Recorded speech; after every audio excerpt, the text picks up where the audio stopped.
how important was the tripartite coalition that was formed after the 2012 general election to the Basotho nation?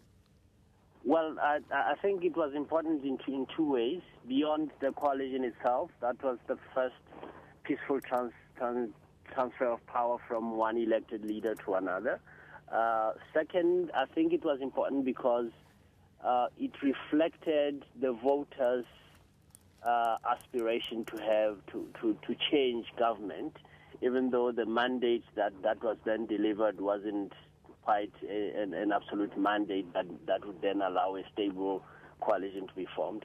I think that would be the second element. The third element is that it brought in quite a wide variety of political voices. Perhaps that's also the foundation of its weakness. Now, we understand that there will be an early vote to end the coalition government. How will the vote help ease the political tensions that we see in Lesotho? That's only going to be the beginning of easing the tension.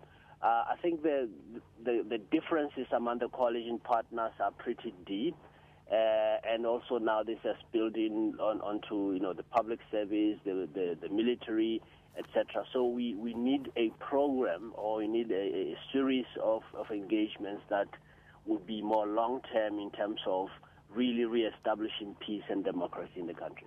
There are some quarters who believe that the crisis in Lesotho is really not as serious as the Prime Minister, Thomas Thabane, has made it out to be. What would you say to that?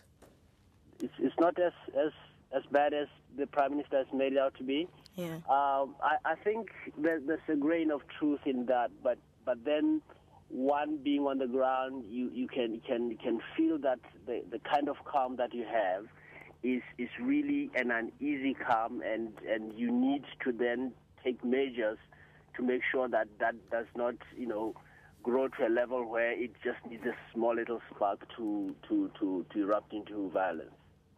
And just as a closing question, who do you think stands a good chance to win the upcoming vote? At the moment, the biggest gainer out of all this political mess is the Opposition Democratic Congress. They have remained pretty solid. Perhaps that's a function of being in opposition. The LCD has definitely grown a little bit weaker. I'm not quite sure about the ABC. But the way it looks, if the voters are then going to go against an uncertain mandate and perhaps try to look for one solid government party, the competition essentially is between the DC and the ABC. All right. Thank you very much for speaking to us. That's political analyst Tsoeu Petlane, based in the capital, Maseru, in Lesotho.